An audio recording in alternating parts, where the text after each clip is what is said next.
Hi, this is C. Josephine Wilkins, and I'm honored to be your guide. So, for a very long time, as a yoga teacher, as a personal trainer, as working in the healing arts, I have used the phrase listen to your body. And yes, this is a very, very, very powerful practice that is incredibly essential for you because your body is this brilliant mechanism that is designed to give information to your spiritual self and to inform you about how your energetic self is doing. It's just really amazing, right? Your body. It's amazing. Yeah.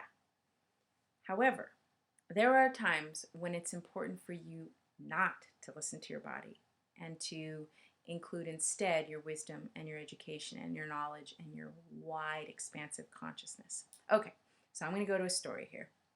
So I would always say this phrase, well, listen to your body, listen to your body. And but there were times when I would say this as a guide, and I'd feel like, well, there's something more here. This isn't quite the right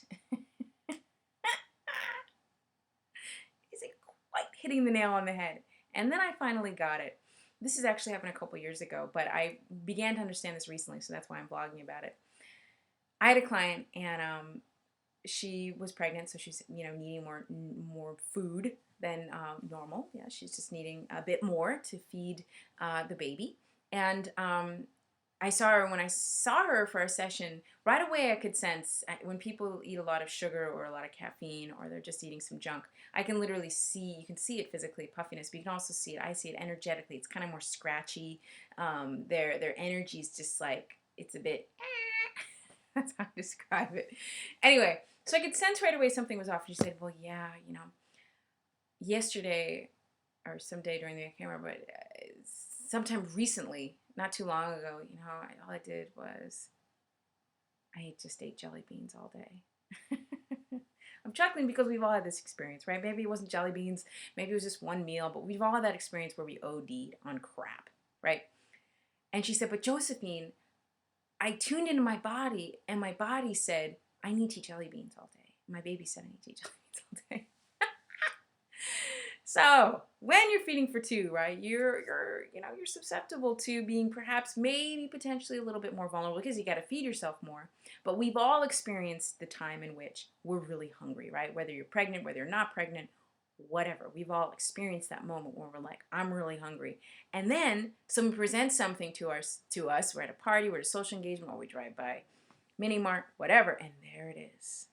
There is something that is just high dense calories, sugar, fat, chocolate. You got it. It's just high in calories, and the body is going to be reaching for that. It is. The body is going to be like, yes, yes, let's go. Now, we have to bring into our awareness and go back into understanding what the physical vessel that you're currently in is all about.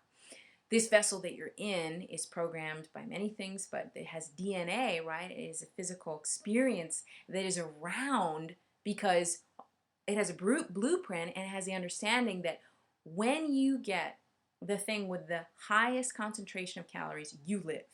So let's keep doing that. Now, what becomes the added element that's important for us to include is the understanding that we're no longer in need of going out and spending 9 to 10 hours. Most of us are no longer in need of going out into the wilderness and hunting down and foraging for our nutritional sustenance, right? We live in a world in which it's very easy to go down and not only to get your caloric need, but to get 20, 100 times of what your caloric need becomes. So when we're feeling these drives for hunger, this is where we don't necessarily listen to our body.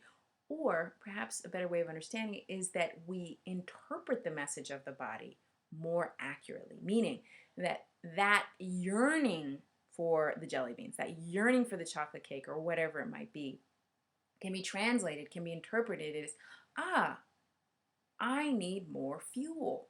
Okay. And then we bring in the knowledge of our education and our wisdom and understanding that as we feed ourselves things that are of high nutritional value, that is truly the win-win for the spirit, for the soul, for the energetic body, for just the entire physical self as well.